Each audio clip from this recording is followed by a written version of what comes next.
Благодарам. Гасификација бе Скопје, тамо не. Штурувана јавност, почитувани колеги, ова е еден амандман со кој што се обидуваме да решиме проблем кој што генерално сите го ветуваме кон главниот град. Се работи за гасификација на градот Скопје. Многу ме интересира, господин Николовски, зошто е одбиен амандманот и зошто немате барем две реченици образложение зошто е истиот одбиен. Кога доаѓавте на власт, една од основните алки беше дека во Скопје не се дише. Дека е најзагаден град на Балканот и во Европа. Се уште е тоа така, за жал. Констатиравме сите дека 68-70% причинител се оние индивидуални домакинства кои што се греат на дрва. Ветувавте гасификација и ветувавте гасификација до секој дом. Така ли беше? Така доаѓавте на власт, така освојувавте гласови. Сега си одите од власт, 7 години потоа, Скопје абер нема да се гасифицира. Ова е ваше преизборно ветување. И затоа сакам вашата влада да соочам со зборовите кои што вие сте ги зборувале како политичка номенклатура. И сега во вашето образложение имате два моменти. Првиот е да кажете тоа што зборувал Заев се глупости, ние се оградуваме од Заев и неговите ветувања кон Скопје, или второто е да го прифатите. Трето, нема, господине Николовски. Да не ве подсетувам на оние смешни вирални видеа од Заев, аеродром, не се дише, ќе гасифицираме, секој куќа ќе добие газ, секоја зграда ќе се гасифицира, па споредуваше со Виена, па прво ќе сме биле како Загреб, и така натаму, и така натаму.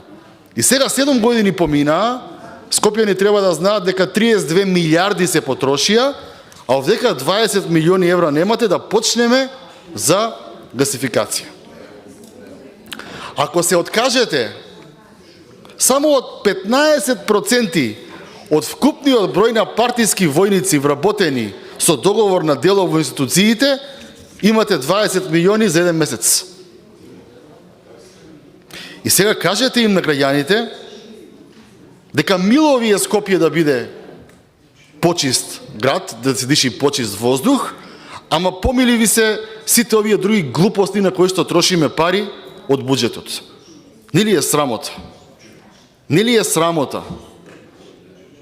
Доаѓавте на власт, тревата ќе била ваква, цвеќињата ќе биле такви, да си отишле преходните ќе се дишало во Скопје, алпски воздух ветувавте, немало повеќе да гледаме, да се грееме на дрва, газ ќе донесете.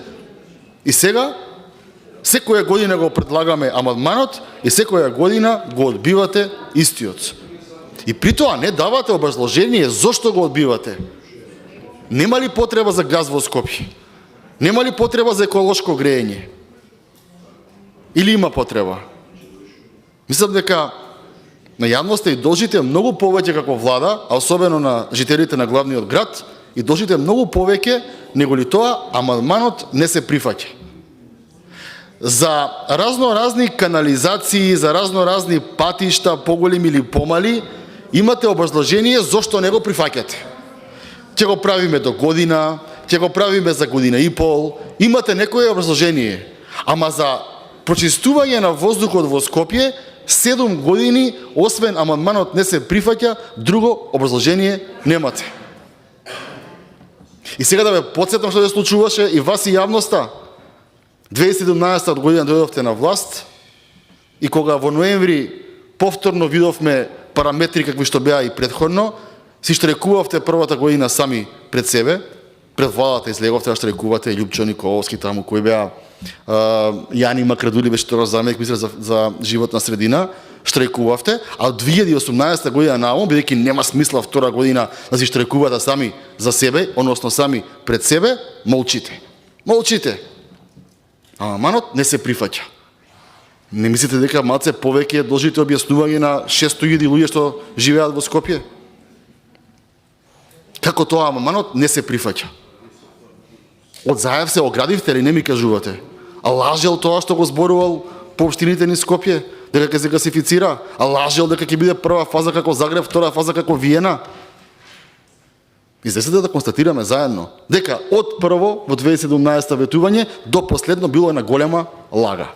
Еден голем пиар и една голема измама кон граѓаници. Голема измама, господине Николовски. Ова е срамота. Не разговараме за милиарди. Милиардите ги потрошивте, уште должите како влада одговори каде ги потрошивте. Отправиме за милиони. Да почнете да гасифицирате. А не да се гушиме секој дневно и да се префала вината на локалната самоуправа, на владата, на не знам кој. Се знае. Државата гасифицира главен град, бидејќи се огромни средства во прашање. 7 години денар немате дадено за гасификација на домовите и на колективните згради. Денар немате дадено. И Ковачевски, кога беше вака заменик министер, ќе дојдеше, амандманот не се прифаќа. И ќе го провоцираш, а излези зошто не се прифаќа амандманот, исто вака си молчеше. Вие молчите, ама на 8 мај граѓаните гласно ќе зборуваат. Благодарам.